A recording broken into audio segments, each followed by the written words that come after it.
on to handling poor performance.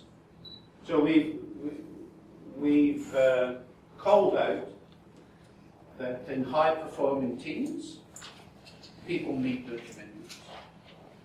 You know, you've got a job to do, and it's only reasonable that the company, but also the other team members, expect that you will do your job. If you're not doing the job, then we need to understand. And this is about, I think it's all about fairness.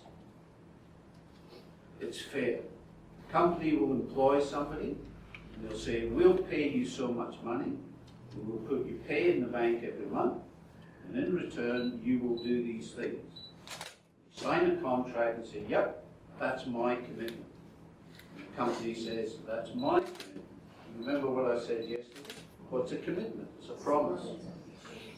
So you've promised. So if your money's gone in the bank, what right have you to not keep your promise to do the job you said you were going to do? It's just not fair.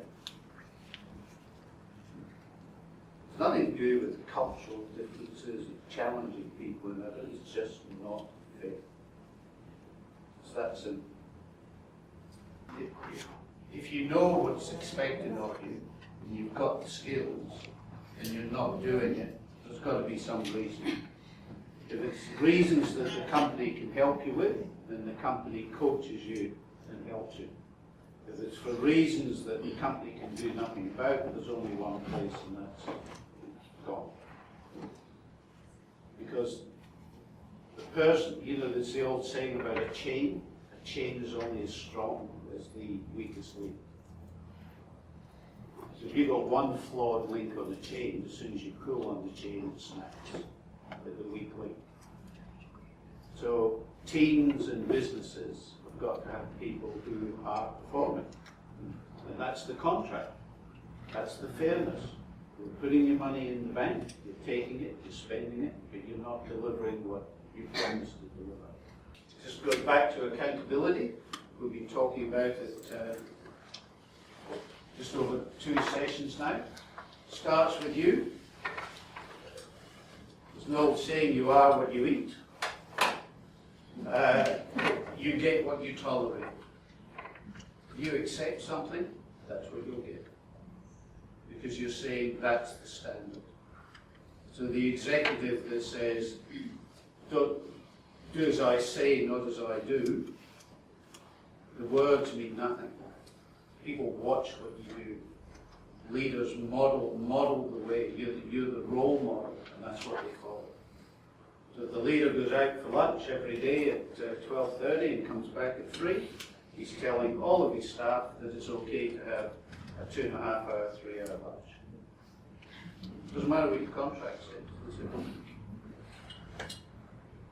So you get what you tolerate. You role model, so it's just what I'm saying. What they watch you. You come in late to work, they'll come in late to work. You go home early, they'll go home early.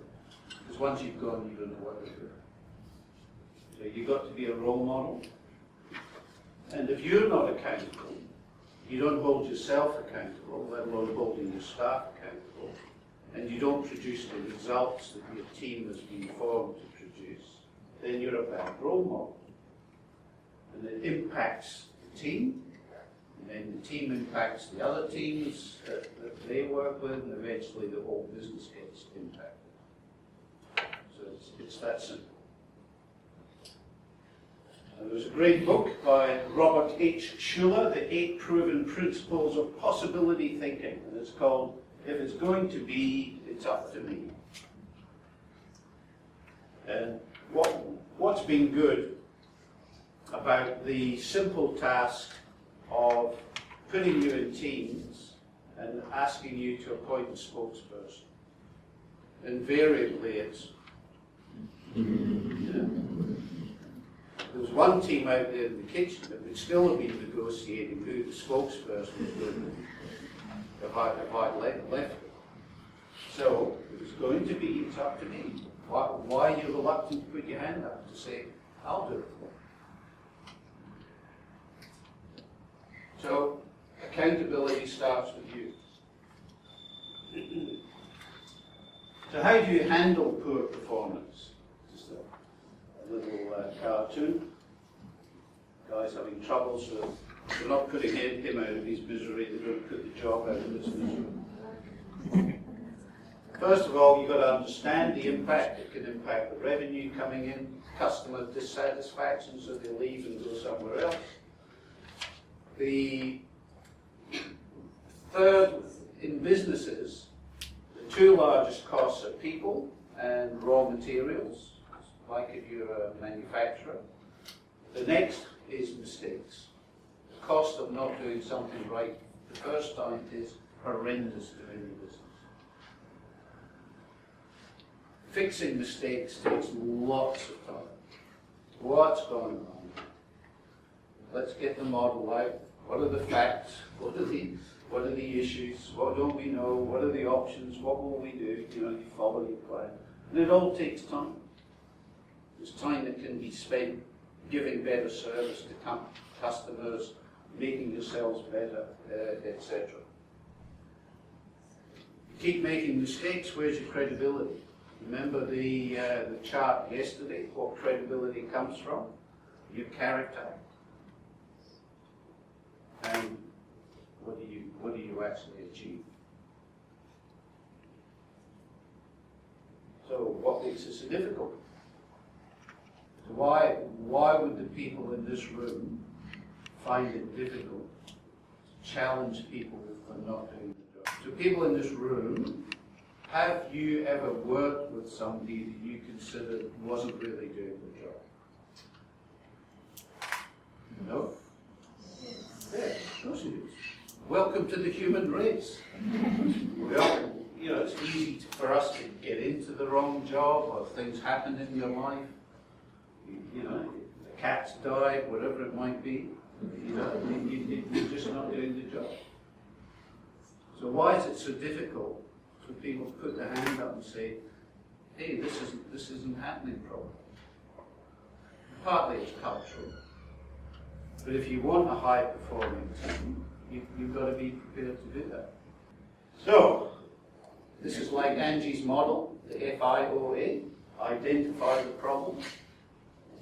Why do you think there's poor performance? So, what's the real problem? It's facts that you're interested in, not opinions. Assess and analyze the problem. Meet with the employee. So that's facts, the issues. The employee will give you their point of view. You can get more information. Jointly devise a solution. See, this is nothing about beating a person up or giving them a hard time. This is about a positive, constructive conversation. Hey, things aren't working. What's the problem? How are we going to solve this? You're working with them. On the other hand, if the same person is in your office every week and year because you're not doing what you're doing, then obviously there's some other path that you've got to take. So you monitor the performance. And so we said compare it to the FIOA model that's used in Systemized, which we've agreed is going to be used across the business. So what are the facts? What are the issues? What are your options? What are the actions? What's the joint way of going forward? Because sometimes you might need to do something for the employee. It's not always the employee's fault that they don't perform. Sometimes there's some impediment inside the company because somebody else is not being held accountable. Now the impact of poor performance is if you're in operations, a person who's performing and engaged will produce 1.4 times the amount that a person who's just sitting there and not really committed. If you're a manager, you'll get 50% more productivity out of an engaged supervisor than somebody who's just going through the motions. And if you're in sales, it's 1.7 times the business if they're engaged. So from a business perspective, there are really compelling arguments as to why you need to manage performance. And it's about helping the employee to be the best he can be. You all said earlier you don't want to be average, you all want to be the best you can be. So unless you're giving feedback and looking for continuous improvement, then that doesn't happen. So I just repeat, it's not about beating people up and giving them a hard time. It's about encouraging them. How do you help them be the best they can be? And if you care for people, which was at the top of the triangle of a high-performing team, if you care for people, your colleagues, why wouldn't you do it?